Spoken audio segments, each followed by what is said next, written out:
Today we're talking heat embossing without a stamp, and I'm sharing 3 simple ways for you to try. Hey crafty people, it's Tasha for WOW Embossing. If you like this video, please give it a thumbs up, and we'd love it if you would subscribe to the channel if you aren't already. So I'll be playing with these gorgeous products from Pinkfresh Studios today, and I'm going to be adding lots of heat embossing on 2 cards, but I won't be embossing from a stamp. So first of all, I'm going to do a bit of ink blending. I haven't left all of that in because that's not what this video is about, but I just wanted to show you these amazing butterflies. They're so beautiful.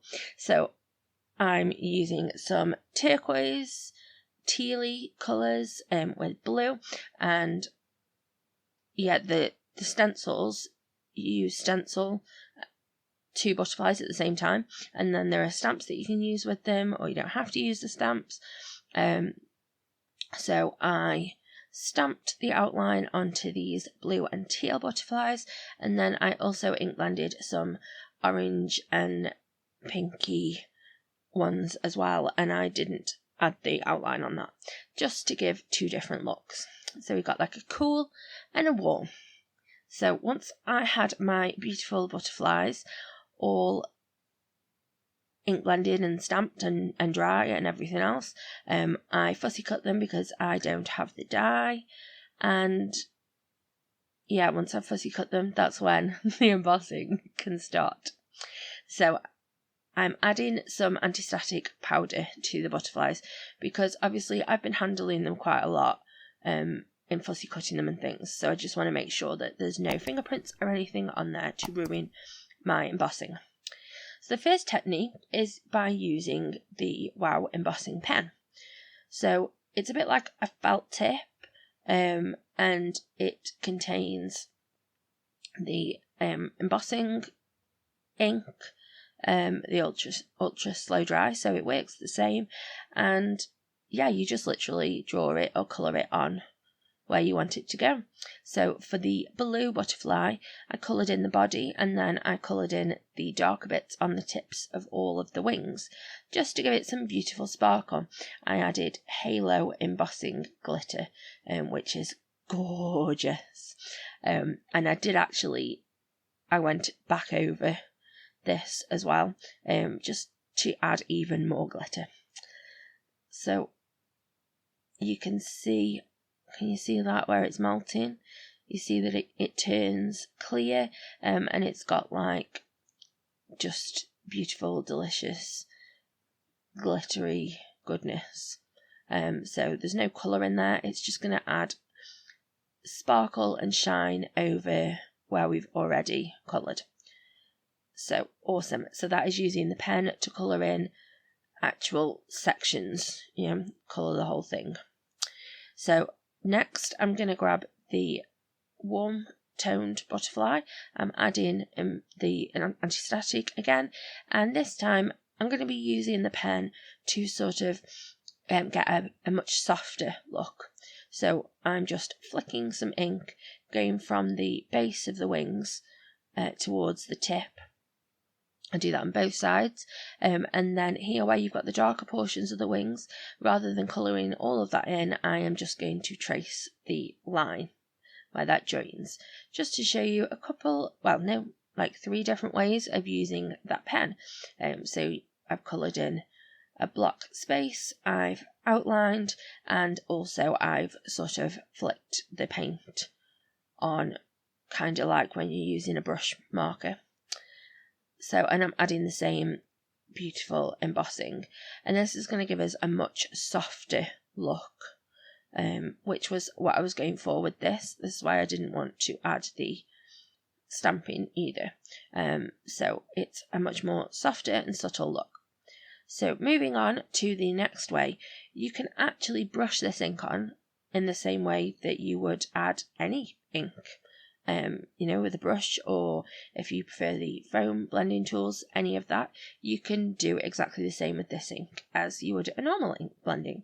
So I've covered this frame with the ink using a brush, you do need to keep that separate.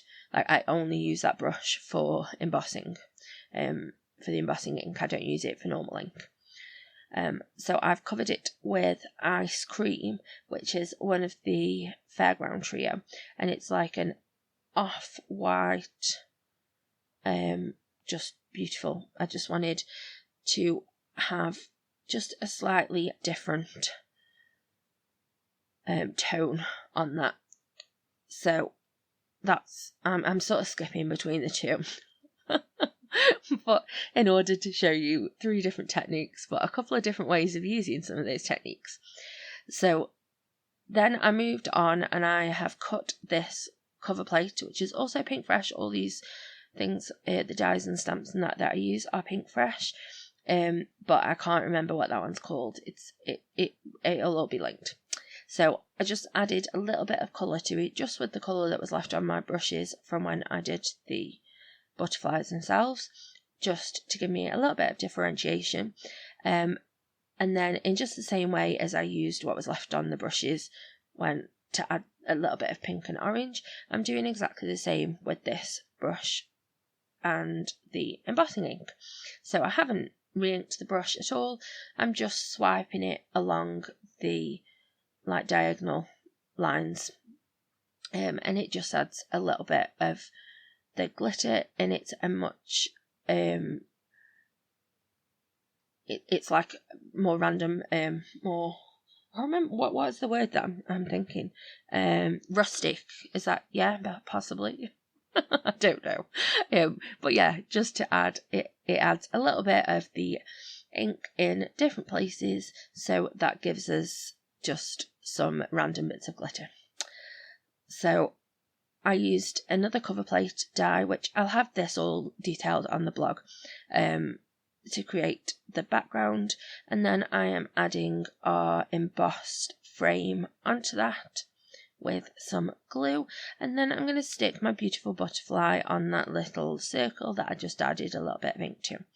So I've sort of folded my butterfly's wings because I want it to look like it's real. I wanted it to have some dimension, so you can see that there are like 4 or 5 layers of foam tape behind the tops of those wings, because yeah, I wanted it to really stick out.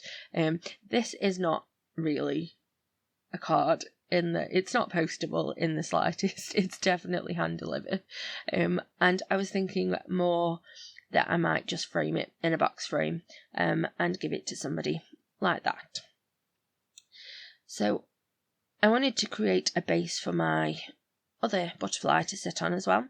So here is another way that you can use to add embossing. So I'm just smooshing that die cut oval straight onto the pad. You could do it the other way and smoosh the pad onto the oval, but I didn't want the mess and the added ink that I'd be wasting, so I just smooshed it straight onto the pad. And then I've added some mint macaron, I think it is. My days, I'm sorry. I've added some of that embossing again, it will be linked, just to give me a little light blue to go behind my butterfly, and I think that looks really, really cute.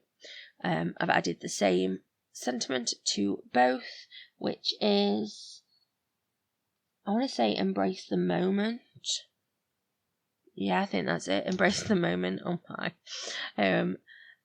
Yeah, and I just think they're so cute. This one's got quite a lot of foam tape behind as well. And then I added some gems as well to give it a bit of bling. So there are my 3 ways to try embossing. I'd love it if you do try any of these methods, and please do tag me. And wow, we love to see what you guys are making. If you did like this video, then please do give it a thumbs up. And as I said, if you aren't already subscribed, we would love it if you would consider subscribing to the channel. I'll also have a link to my own personal channel, which is Handmade by Tasha, and I would love to see you there as well. I hope that you have a lovely, happy, safe, wonderful week. Stay crafty, guys.